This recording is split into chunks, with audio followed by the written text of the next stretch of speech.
जिसको अब भी हो सियासत पे यकीन, उसको ये मुल्क दिखाया जाए। नमस्कार, मेरा नाम है सुनैना कश्यप और आप देख रहे हैं KH लाइव हिमाचल।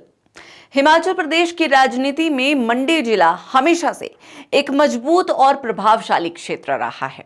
यहां से कांग्रेस को कई बड़े नेता मिले जिन्होंने सरकार और संगठन दोनों में अहम भूमिका निभाई।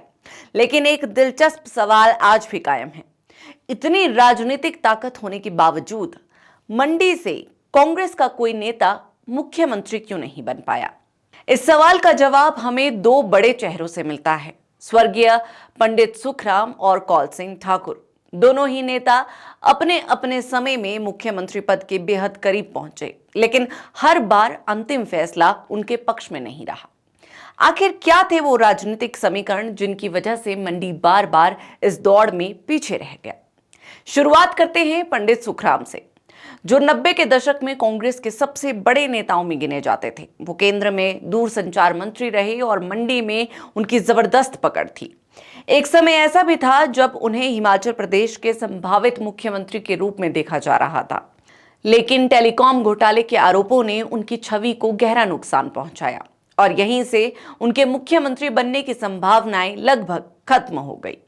ये कांग्रेस के लिए मंडी से मुख्यमंत्री बनाने का पहला बड़ा छूटा हुआ मौका था। पंडित सुखराम ने 1962 में मंडी सदर से निर्दलीय चुनाव लड़ा और जीते। 1967 में इन्हें कांग्रेस पार्टी का टिकट मिला और फिर से चुनाव जीतकर विधानसभा पहुंचे। इसके बाद पंडित सुखराम ने कभी पीछे मुड़कर नहीं देखा। उन्होंने मंडी सदर विधानसभा क्षेत्र से 13 बार चुनाव लड़ा और जीत हासिल की। पंडित सुखराम ने कभी विधानसभा चुनावों में हार का मुंह नहीं देखा। केंद्र में उनकी जरूरत महसूस होने पर उन्हें लोकसभा का टिकट भी दिया गया। वो लोकसभा का चुनाव भी जीते और केंद्र में विभिन्न मंत्रालयों का कार्यभार संभाला। पंडित सुखराम ने लोकसभा के 5 चुनाव लड़े, जिनमें से 2 बार हार नसीब हुई। देश या प्रदेश में चाहे किसी भी राजनीतिक दल की लहर चली हो, इनका परिवार कभी विधानसभा का चुनाव नहीं हारा। पंडित सुखराम ने 2003 में अपना आखिरी विधानसभा का चुनाव लड़ा और फिर 2007 में सक्रिय राजनीति से संन्यास लेकर अपनी राजनीतिक विरासत अपने बेटे अनिल शर्मा को सौंप दी। पंडित सुखराम हिमाचल प्रदेश के सीएम बनना चाहते थे, लेकिन यह संभव नहीं हो सका। इस बात को लेकर उनका हमेशा सीएम वीरभद्र सिंह के साथ 36 का आंकड़ा रहा। पंडित सुखराम की वरिष्ठता को पार्टी ने हमेशा नजरअंदाज किया और इस बात की टीस उनमें हमेशा रही।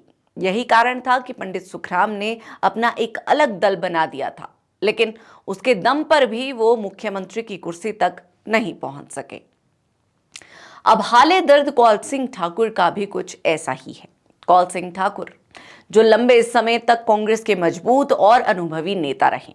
कौल सिंह ठाकुर 8 बार के विधायक, 4 बार कैबिनेट मंत्री, PCC चीफ और विधानसभा स्पीकर रहे हैं।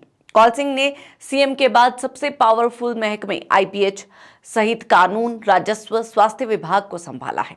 खास तौर पर 2012 के विधानसभा चुनाव के बाद जब कांग्रेस सत्ता में आई, तब कौल सिंह ठाकुर को मुख्यमंत्री पद का एक मजबूत दावेदार माना जा रहा था। लेकिन अंतिम निर्णय में पार्टी हाईकमान ने वीरभद्र सिंह पर भरोसा जताया, जो पहले से ही एक स्थापित और पूरे प्रदेश में प्रभाव रखने वाले नेता थे।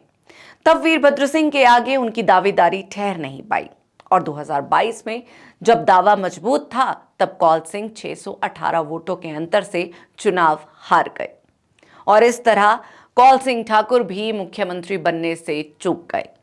कौल सिंह के पास अनुभव की कोई कमी नहीं है, लेकिन सियासत में किस्मत भी कोई फैक्टर होता है और यही फैक्टर उनके साथ नहीं रहा। 2022 में अगर कौल सिंह जीत जाते तो मुख्यमंत्री बनते या नहीं, ये तो तब भी चर्चा का विषय था और आज भी इसी बात की चर्चा हो रही है। देखिए, माहिर मानते हैं कि कौल सिंह ठाकुर पहले तो नहीं, लेकिन अब वीरभद्र सिंह खेमे से आते हैं और तब जब कांग्रेस सत्ता में आई तो कांग्रेस का विधायक बल सुक्खू के पक्ष में था। अंदर खाने तो चर्चा इसी बात की थी, बाकी सियासत में कभी भी कुछ भी संभव होता है। दूसरा, हाईकमान भी सुक्खू खेमे के साथ खड़ा दिखा। अगर आलाकमान ने पहले ही कौल सिंह के नाम पर सहमति जताई होती, जो कौल सिंह ठाकुर कह भी रहे हैं, तो शायद सुक्खू की जगह संभवतः अग्निहोत्री मुख्यमंत्री होते। मसला सारा विधायक बल का था। अब सियासी गुणा भाग तो यही कहता है, बाकी कौल सिंह ठाकुर की दावेदारी मजबूत थी, इसमें कोई संशय नहीं है। कुल मिलाकर मंडी ने कांग्रेस को पंडित सुखराम और कौल सिंह ठाकुर जैसे मजबूत और प्रभावशाली नेता जरूर दिए, जो मुख्यमंत्री पद के काफी करीब पहुंचे, लेकिन हर दौर में अंतिम फैसला उनके पक्ष में नहीं गया। इसका कारण केवल व्यक्तिगत राजनीति नहीं, बल्कि उस समय के व्यापक राजनीतिक समीकरण थे।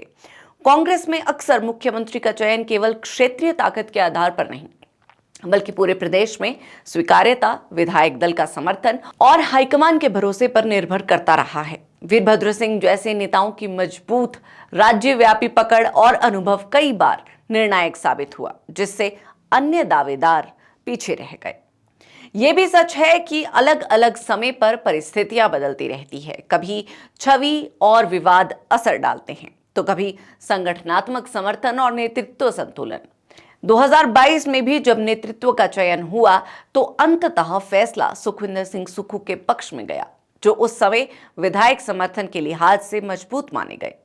इसीलिए ये कहना ज्यादा संतुलित होगा कि मंडी के नेताओं में क्षमता और जनाधार की कमी नहीं थी, लेकिन मुख्यमंत्री बनने के लिए जो अंतिम राजनीतिक गणित, यानी सही समय, मजबूत समर्थन और हाईकमान की सहमति चाहिए होती है, वो हर बार किसी और के पक्ष में झुकी।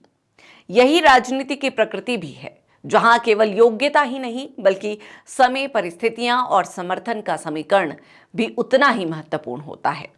खैर, फिलहाल तो कौल सिंह ठाकुर ने कहा है कि अब अगला चुनाव लड़ने का उनका कोई इरादा नहीं है, लेकिन फिर भी आलाकमान कहता है तो वो चुनाव जरूर लड़ेंगे, जिसकी संभावना वैसे तो कम ही नजर आ रही है। उम्र की दहलीज और विरासत की चिंता द्रंग में अभी कई नए रंग दिखाएगी। बहरहाल, इस पूरी चर्चा पर आप सभी की क्या राय है, यह हमें कमेंट सेक्शन में जरूर बताएं और हमारे चैनल को सब्सक्राइब करना ना भूलें।